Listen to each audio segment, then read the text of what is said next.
Thank you, everyone, for being with us still at this late hour, and thank you to everyone online as well for joining us for this great panel. We have 6 fantastic speakers to join with us. And as Tala said, I'm a lecturer at Middlesex University in Dubai, and my students are very grateful for our panelists and for all of you for keeping the internet going over the past 6 months and keeping services so vital for them operational, such as Netflix and Fortnite. I'm sure that they're so grateful. I've asked them if we can trend a new hashtag tonight, not clap for carers, but clap for carriers. And I hope that will come out true. Now, we're going to be talking about some serious issues here today. And the first thing we're going to be talking about the impact of COVID-19 on the wholesale industry. We've just heard from Vodafone and Philippe, who was presenting both a positive and a negative cases of what's been happening on COVID, whether it's job losses, but also a positive in the sense of digitalization and a maturity of digital services. So they can be seen as a glass half full or a glass half empty. And so I'd like to ask each of our panelists to introduce themselves, give us a reflection of the past 12 months or 9 months, as it were, as whether they see the glass as empty or full. Is it getting fuller or is it getting emptier? And I'd like to start the floor with Mr. Frederick, who joins us from MTN. And I think you just started in 2017, 2018, and a couple of good years, and then wham. Tell us, how's it been since then? Yeah, no, we've been with MTN since 2017, and it's been a roller coaster, actually. Coming back to your question, Stephen, it's been a challenging year. Like I was saying, I mean, the first quarter was actually pretty good in all perspective. Then, of course, the pandemic, let's say, strike mainly in the entire world. We saw quite an uptake in data all over the place, in voice also. The team was working at that time also from home immediately almost. And we managed quite efficiently to cater for the uptake. Now you have to understand that there are sometimes very limited capacity in certain areas in Africa and in the Middle East.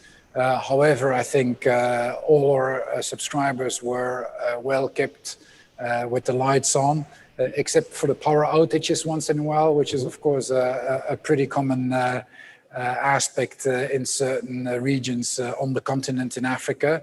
But I think the team did a tremendous job on that. So for me, it's actually a pretty full glass, not even half full, on all levels. I think we start learning how to cope with that in a very efficient way, and also making sure that we could expand extremely rapidly incremental capacity to make sure that our 273 million subscribers and our partners were really well catered for.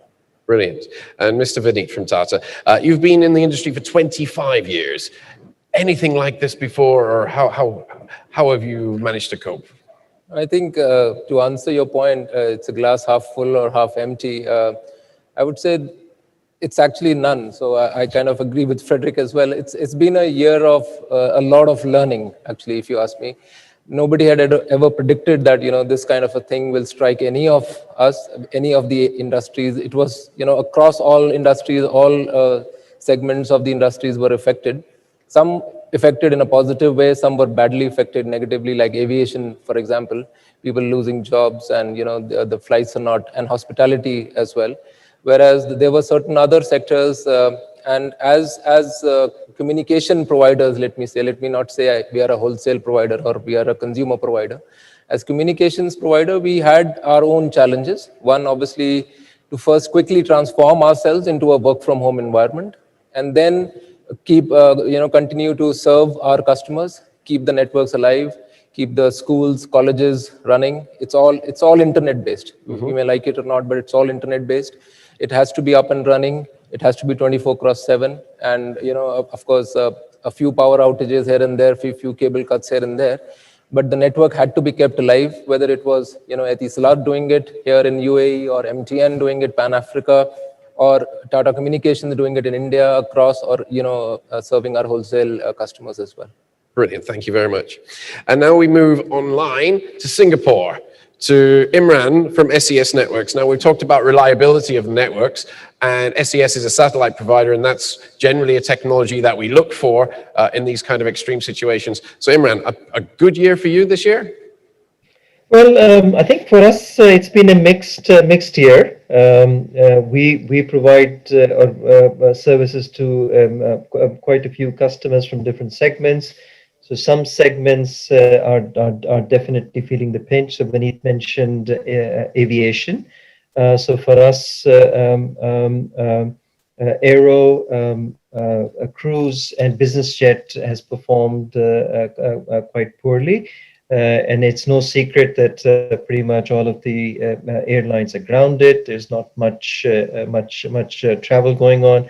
In fact, the last travel that I did was back in March, and I really miss not being there with you today. But we've also had some good news as well. I mean, some of our segments like trunking, mobile backhaul, consumer broadband have witnessed an uptake of capacity, which has translated into decent revenue and has offset some of the revenue loss that we have seen from cruise and aero. And I think Frederick had pointed out that there's been a lot of uptake on the traffic, and this is exactly what we are seeing. We're in the middle. So the last mile uptake for our customers has resulted in a lot of traffic onto the satellites as well. I think you're also interested in some prospects of 2021. So we feel that the travel industry will recover. And now that we've had 2 very successful vaccine trials, I think optimism is in the air, and we feel that like ourselves, the rest of the industry can also build on the growth that they've seen in this really challenging and horrible year. Brilliant, thank you very much. And now we'll move across to Hong Kong, where we have Mark Halfinger. Mark, you've been in the head seat at CEO of PCCW for 13 years, and you also have a number of other hats in this industry. You've played a number of different roles. How have you seen the year gone? Oh, first of all, PCCW Global, not PCCW. PCCW is one of our parents, and I've been with PCCW and HKT for over 20 years, and in my current role for about 13. This would be an understatement to say that this was an unusual year so far. Thankfully, we found different directions to get to our financial objectives, which is nice. Obviously, roaming has suffered. I think Frederick basically alluded to that, but other components that feed into automated networks, transmission, IP, all of that has done more than we had anticipated before the pandemic. And as the previous colleagues on the panel spoke, I think it's been an opportunity for all of us to focus, to understand what's important to our families, to our company, where to prioritize. It's helped us sharpen the pencil on many issues. And it's always important to take any challenge and try and see what silver lining can be extracted from it. I think that the colleagues at PCCW Global have done a very good job in trying to extract that. As for what holds next, I'm not a prophet, but I would expect that the financial markets are indicating that technology and anything that yields automation and a restructuring of work behaviors, whether it's a complete bounce back to the way we had things or to stay as we are or a hybrid, one thing is for certain, the dependence on technology, the abilities that's provided to users through automation will continue as a theme as we move forward. Brilliant, thank you very much. We'll come back to those silver linings a little bit later on. And we also have here Patrick Sullivan from Verizon, who's in charge of the Verizon Partner Solutions sales organization, handling managed solutions, IoT, security, and professional services. That's a very mixed bag. Which ones have gone up? Which ones have gone down? What's been happening with you over there? Yeah, thank you, Stephen. So first of all, I'll say a huge thank you to yourself, also Tony, for being invited today and actually joining these elite members on the panel as well. It really is a privilege of mine. So first and foremost, I look after the International Partner Solutions Organization. So that's all of the customers headquartered outside of the US and their global opcos. The panel's mentioned a number of challenges that I think we're seeing, from a global perspective in terms of different verticals and different industries and the challenges they're facing. It's interesting because if I think from a wholesale perspective as well, and obviously I'm in Hong Kong along with Mark as well, and if I recall back to January when we're returning back from another conference, PTC, this was really when the current pandemic was really kicking off in Asia. And actually having a global organization with employees and their families and also our customers based all across the world, we got to see it roll out at different stages. And of course, the impact and the human impact that was causing as well. So it's certainly been a challenge. To your point, I think in terms of optimism, I think the jury's still out there. I certainly feel that there's been a significant acceleration in digital automation, as Mark's alluded to as well. And I think we're absolutely in the right industry to take advantage of that as well. I think the other thing, Stephen, I'd say as well is, within Verizon, we have what we call 4 stakeholders. We have the employee, the customers, clearly the shareholders, but also society as well. And I think one of the biggest challenges we had right at the very outset here was making sure that we could look after the safety of our employees first and foremost. We could get them to be working from home in a productive fashion, but making sure that they continue to support our customers seamlessly. And I'm pleased to say that we haven't had any major network issues. We haven't really skipped a beat in terms of how we supported our customers, but it is no doubt a challenge. It will no doubt continue to be a challenge going forward as well. Brilliant stuff. And just for the audience and for our panel, we have one other panelist who hopefully will join us in a moment, Ali Amiri. He's just in a board meeting, and he'll be joining us as soon as he can. So moving on to the second question, we had some great statistics provided by many of the other panelists. I have some here from Red Hat showing that internet exchanges saw 30% improvement in traffic. Is it possible that, Patrick, you could give us some of these indicators, or Vineet can give us some our own figures to give us an idea of what stresses your networks were under during this period? Yeah, I think the figures would be uniform across any wholesale or any consumer communications provider. The traffic surge definitely was there, and it's all driven from the end consumer, right? So the behavior suddenly changed. Everyone was locked down at home, so the demand for more content is again driving the consumer demand, which puts some pressure on the likes of Etisalat, who are offering retail services, putting a burden back on the wholesale providers like us as well. So it did see a significant surge. I would say at least 3x, 2.5 to 3x surge in the traffic consumption, which again puts your load on, how do you build more capacity in the shortest possible time when you're in a lockdown state. It puts more pressure on the uptime. The uptime is equally important. You cannot let the network go down. Security suddenly becomes very important, wherein a best effort internet is now is supposed to be a secure internet, because everyone is working from home, everyone is doing his office work at home as well, and he needs a secure network in that sense. So right from the consumer behavior getting shifted or changed drastically onto putting a burden on the connectivity providers like us, be it retail or wholesale, I think that entire shift was a journey which we all of us have lived in this past 1 year. I was seeing some video. It was November 17th when the first COVID had hit the countries, and I guess it's only forward-looking is what we need to see. We've lived this tough time.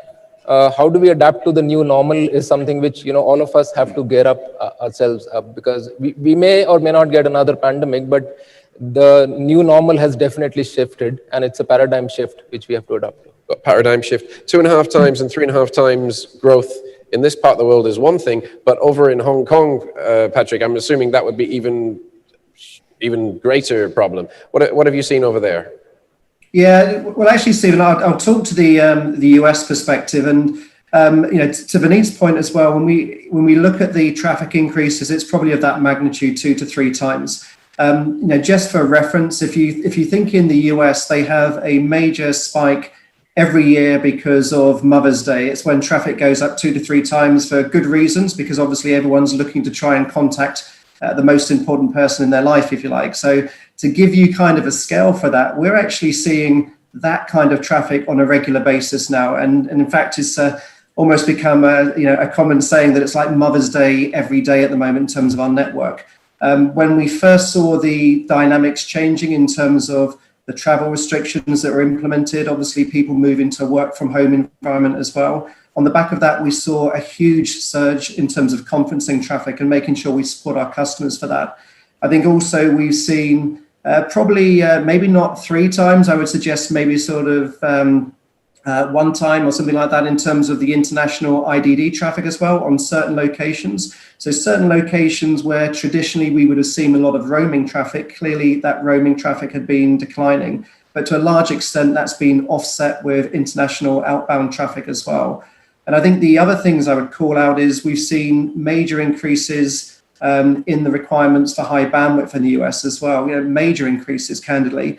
In terms of how we support our customers. To Vineet's point, there's been significant increase in the requirement for IP traffic and obviously lots of data intensive applications, whether it's video conferencing, whether it's streaming Netflix or whatever it might be, even people gaming in this kind of environment. So we've certainly seen a significant uptick of traffic because of that.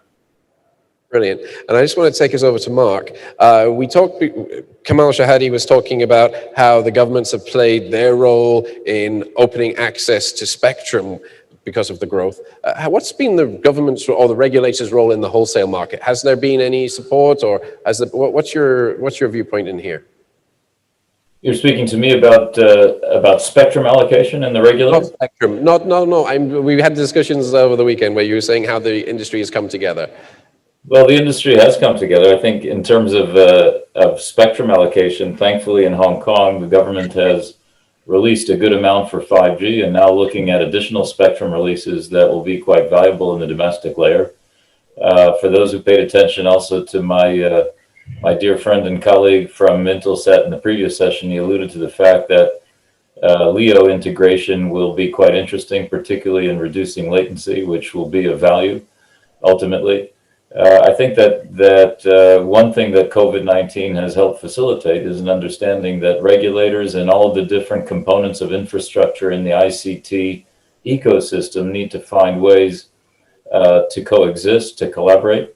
On the network side of infrastructure, that means fiber, towers, cellular spectrum, and so on. But clouds themselves are also a form of infrastructure, as are data centers. And what we see now is the demand of increased types of low latency applications, which will continue to permeate our lives in the 5G and 6G evolution, will require thought processes also about edge data centers that can be facilitated arguably through mobile base stations or other types of environments. And so governments are pushing all of these.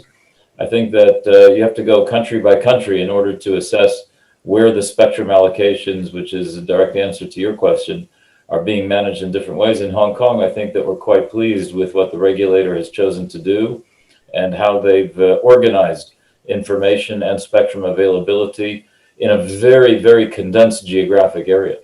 So hopefully that addressed what you were looking for. In a way, I was also going to refer to the importance of your gatherings. We mentioned your role at GLF and the gatherings. Ali Amiri has said that the importance of your connections that you create from these events has been instrumental in keeping the networks going. We mentioned you had some interesting comments earlier.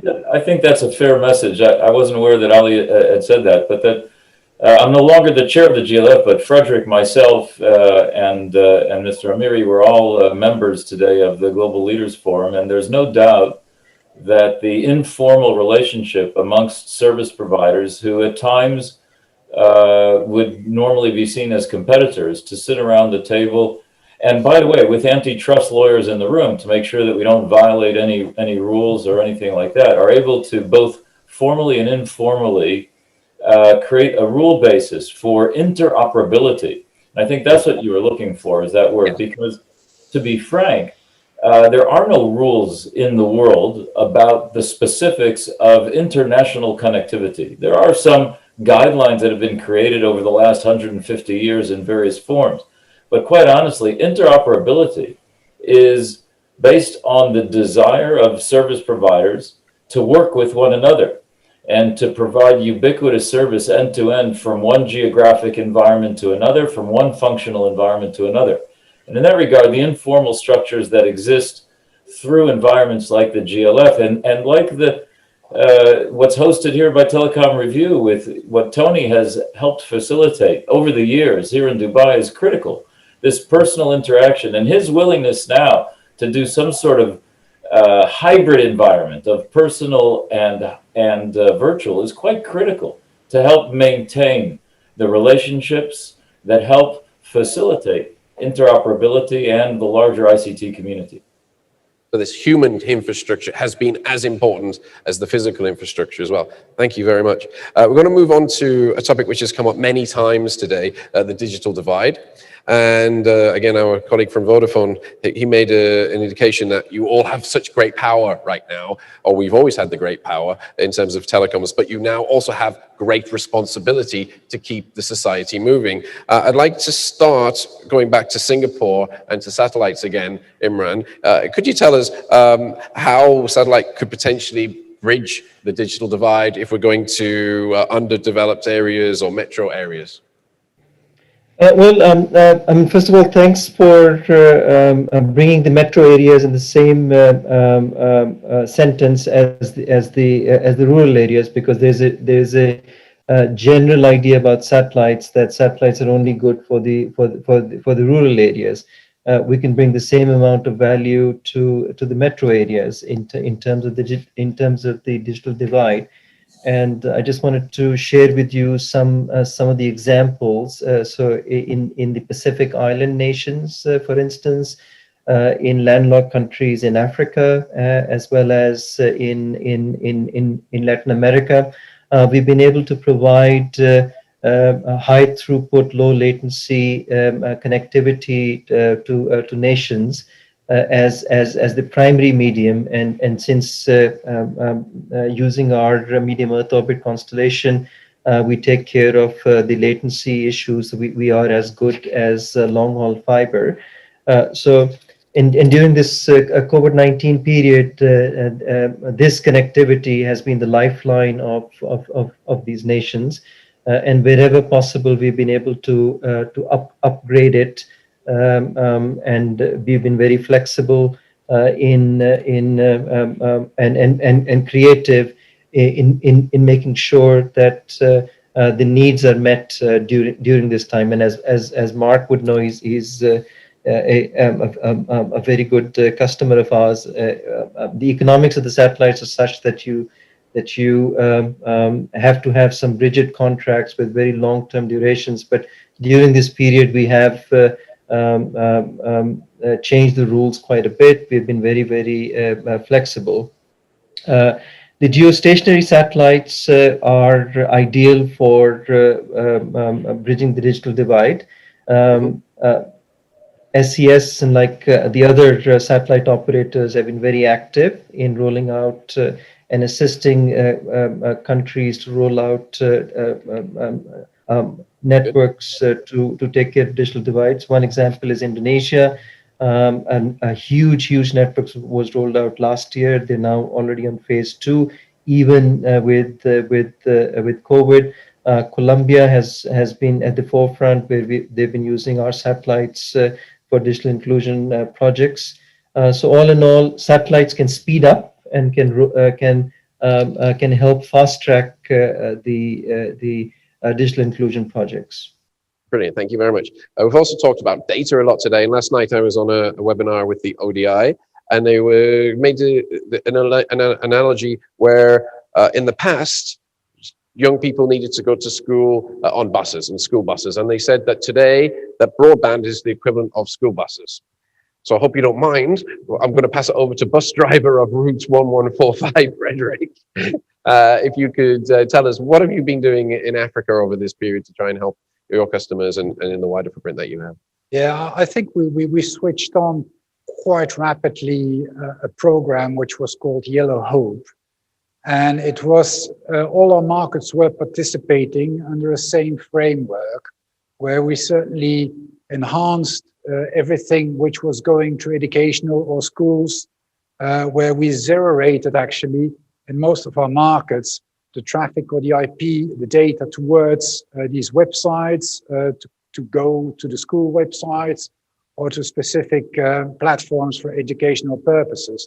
On top of that, also, we made sure that a lot of the P2P traffic from an SMS perspective was there for free, also towards our app, the Ayoba app, which is actually a bit of the WeChat app in Africa with 16 or 18 different dialects. We actually gave around 6,000 terabytes of data for free until today, which is phenomenal. Besides that, also, there was a lot of things we did in order to educate the people, to make sure that everybody was still switched on in one way or another in order to continue doing everything from home and not physically in the school buildings, but make sure that the education started to get the right traction in various parts of Africa. Great, thank you very much. And I'm going to move on to the Sputnik moment that I think was described by Huawei earlier on, where we've come to this part of the world where we can, this period of time where new technologies have really matured and we've found new revenue opportunities. And I'll start us off, if I go back to Hong Kong, to Patrick, to talk us about Blue Jeans. And then we'll have a little discussion, I think, about home working and the experiences. Would you be able to just explain Blue Jeans and how that's impacted? Yeah, sure. So actually, it was very fortuitous timing for Verizon, because it was a long thought through acquisition process to bring Blue Jeans into Verizon, and clearly it happened at a time there was a seismic shift with regards to the adoption of home working because of the pandemic. And I think, we're seeing the very definition of the workplace changing in terms of, we're all engaging from a video conferencing perspective in our daily lives now, whether that's internal meetings within the work environment, whether that's with our customers or even, major events like this today, if you like. So I think, it's been very fortuitous timing. The Blue Jeans platform is a unified communications and video conferencing platform as well. One of the common factors we see in the environment as well is you have to make sure that you can support collaboration and communication in a secure and seamless fashion. And clearly we can do that with Blue Jeans. We've also found that with the acceleration of the cloud and the ability to have the applications easy accessible to our customers, to our employees, to our partners, etc., it really allows us to get work done, in the new normal. I think one of the things I would say is, before we acquired Blue Jeans, we've all had those moments where we've been on video conferences and the camera's not working, or the audio doesn't appear to be working. Can you hear me now, etc. I have to honestly say that since we've acquired Blue Jeans in the early part of this year, and we started using it first and foremost internally within our organization, we've really realized the value of this proposition. The quality of the audio, it's Dolby audio, which makes a huge difference in terms of that immersive experience. The inbuilt security that comes with the platform, obviously that's been bolstered coming into the Verizon family as well. So it really has given us an edge in terms of opportunity and monetization. I think the other thing I would say as well, it's not just from Verizon and Blue Jeans perspective. We're actually seeing this with some of our partners as well. We've been holding a number of conferences with our partners. We had our partner summit back in May, which was on the Blue Jeans platform. We got a lot of good feedback from our customers wanting to understand when it's something we could bring as a go-to-market solution, if you like. We recently had a customer advisory board a couple of weeks back ago, where we're using the events platform. And just a little bit about the events platform as well. It's something like this. You can have 150 people actually using live video interaction within the event. And I think best part of 50,000 people actually on the conference as well. So it really is robust. We've stress tested that to a large extent, because on a daily basis throughout the whole COVID, we've had what we call up to speed within Verizon. And that's where our CEO would be making sure he's addressing the employees. They fully understand in these really challenging and dynamic times, what is important, what they need to know to make sure they're looking after their health, their safety, but also addressing their customers as well. So we've really stress tested the capability. And Back to the monetization point, this is where I see a good opportunity because we're working with a number of our international partners. We can provide the BlueJeans capability as a standalone unified communications tool in its own right, but we can also integrate with their own platforms. We can also integrate with some of the major conferencing platforms, which we're all very familiar with as well. And I think that's going to give us a good opportunity, certainly in this environment where video conferencing is now the new normal, it's the new media for communication. I think that's going to give us a good environment for opportunity for monetization. Wonderful. I want to just stay in Hong Kong. And Mark, you mentioned silver linings before, and you also mentioned automation. Where have you been able to generate new monies over the course of this period, and where do you see the future being most lucrative? I'll play off of what Patrick was offering with regard to the BlueJeans platform. To go into unified communications or collaboration tools is really the junction today between code-based telecommunication services and physical network-based telecommunication services, and that junction requires an understanding both of software assets and of physical network assets.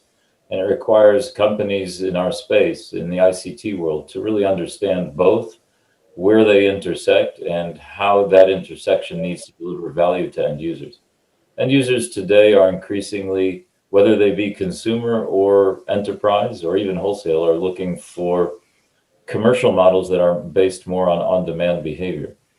You can't combine physical network, software code, financial elements of on-demand unless you have a common framework of how you want to deliver all of this to an end user. And that common framework has to be offered up with some form of automation, the technical automation and the financial settlement automation.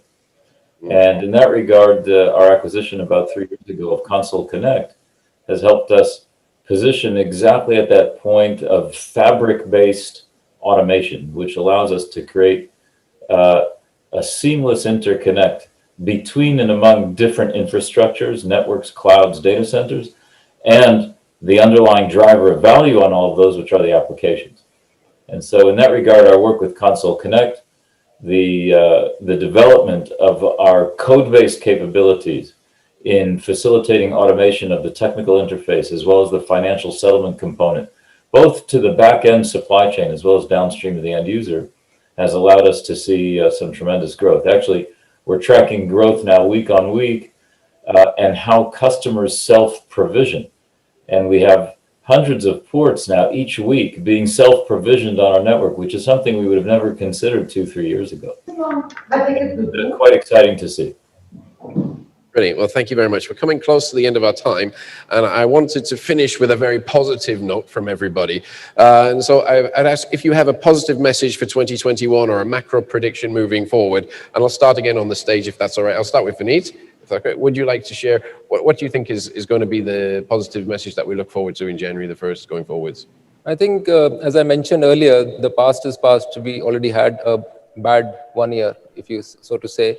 And what we are trying to do as Tata Communications is help enterprises and customers rebound back, right? So, and there are a couple of initiatives which we have taken in terms of I would say repackaging the existing offerings which we had. And this is basically coming from, a consumer would need an X customer experience earlier, but because of all this pandemic which he has gone through, that the expectation has completely flipped. It's like 180 degrees, right? So we came up with a platform called Secure Connected Digital Exchange, and we are helping the large enterprises like the motor distributors, Tata Motors to start with, our sister concern, and the retail arm, which is again the biggest affected sector, to come back on their feet using these kind of platforms. And to add to what Mark had also mentioned, so we've also come up with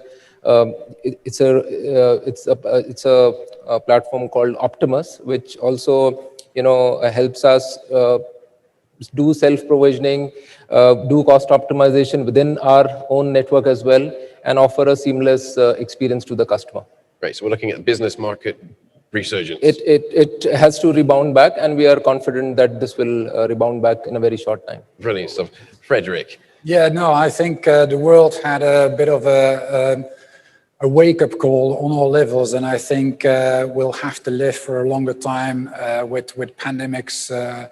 I do think in the coming months and years, what is positive is that we really believe that everybody deserves the right of a digital connected life, and we're trying to do that from a Pan-African way in order to make sure that people, where the work doesn't stop, that we keep on bringing in an as normal life perspective for the entire African continent and the Middle East also, which is quite positive also. We do think that at the end we'll all get out of this, and for sure, if we continue as an industry to interconnect, to cooperate with each other, to rely on each other, to make sure that everybody is a helping hand, not only for the community, but for each other also, I think it will be a far better world in the coming months and years. That's brilliant. And here, Imran, I'm going to come back to you for your comments. We've had some fantastic news here from the UE space missions. What do you see for next year? So these are very, very exciting times for the space industry in general and the satellite communications industry in particular. There's lots of effort. You have alluded to the UAE government's effort for the Mars mission. They're not alone. There are lots of other people trying to do that. I think all of this has come about because in the last 10 years, there have been over $23 billion of investment from the private sector in the space industry, which has led to lots and lots of innovation. So innovation like the O3b medium Earth orbit constellation that we launched about 7 years ago. And on the basis of it, we are now very excited. Next year, we are going ahead with the launch of our next generation O3b mPOWER constellation, which will be bringing in terabits of capacity. I mean, these numbers are not huge for Vineet or for Mark, but from the satellite point of view, these numbers are absolutely amazing. But for next year, I think we have to look back at what happened this year. The global economy contracted by about 4.4%, according to the IMF. And this number is huge because the last time the global economy contracted in the 2008-2009 economic crisis was only 1%. Next year, all indications are that the economy is going to recover, and even the latest figures from IMF and World Bank are indicating that the GDP growth would be about 5.2%. So that gives me a lot of enthusiasm and hope. And with the 2 vaccines coming out, the 3rd trial about to be announced, I think we're in for some better times. Great stuff. And Patrick and Mark, I'm going to give you the last talk, and you can probably talk as long as until we get kicked off. So Patrick, you've got like 2 minutes, and then I can introduce Mark, and then you can keep going. Tell us your thoughts. Yeah, sure. Well, actually, I'm going to leave on a positive note because the industry that we're in, the digital industry, I think the genie is out of the bottle as far as I'm concerned. I think if you look at where the future is going to go, I can't see us going back to having full offices again. I can't see us traveling to any extent the same level as we were beforehand. Face-to-face meetings are important, but I think with the advent of Blue Jeans and other video conferencing technology, we've realized that we can engage in quite an immersive fashion without the need to travel. The reason I mention this, I think it's important because if you look at digital acceleration as well, that's increasing to a large extent. Mark's mentioned a couple of suggestions there in terms of how that's progressing, and in terms of the ordering, and also in terms of the APIs and the integration and the collaboration that we need to have. I think from our perspective, we have what's called a VPS exchange, where we bring partners on, and that's all about ease of doing business. Our customers want to engage with us in a far more efficient manner, and they want to do it a lot quicker as well. And the whole advent and the acceleration of digital transformation is really driving that. And the one thing I would leave you with as well, if you think of the less travel that we've been doing, if you think of the positive effect that's had on the environment, I've got a real hope that that's going to be a sustainable benefit to the environment and society as well. Really nice message. Thank you, Patrick. And Mark finishes off. I've been told I have a 5-minute buffer maybe, but go ahead. I'll try and leave you some room for that. First of all, Stephen, really an excellent job, and we appreciate it. It's nice to have an academic perspective looking in on us, and it's appreciated. I think first, in terms of next year and looking forward, the preference is to take an optimistic view, one might say, but then the definition of a pessimist is often referred to as an optimist with experience. And the experience that we've had this year might give us cause for a little bit of pessimism. And nevertheless, I'll look it in the face. And I'll do so because of the colleagues that are in the room there that work for PCCW Global, the colleagues around the world, and most importantly, their families. This work from home has caused a violation of the private home space. We've brought our work home with us. We've penetrated the families. We've disrupted not the industry, but rather our personal lives. And the resilience of families, individuals, significant others, whatever they may be, coupled with the resilience of our colleagues, I think is encouraging and gives me strength for whatever the future may hold. And one is, I think it's too early to say whether vaccine changes, doesn't change, and what the impact is. I have faith in the human condition that we'll be able to weather this storm too, no matter how long it takes. And I want to say also to Tony and his team, the events business and the guys who have been facilitating that informal connections that we spoke about earlier have taken a dramatic hit, and they too need to persevere. And I want to applaud Tony and his team's efforts for what has been done.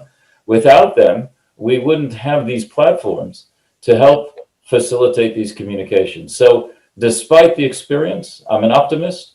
I'm an optimist because of the people we work with and the people we see around the world, not just in our company, but those who we interact with, including those with whom we compete. I thank you very much.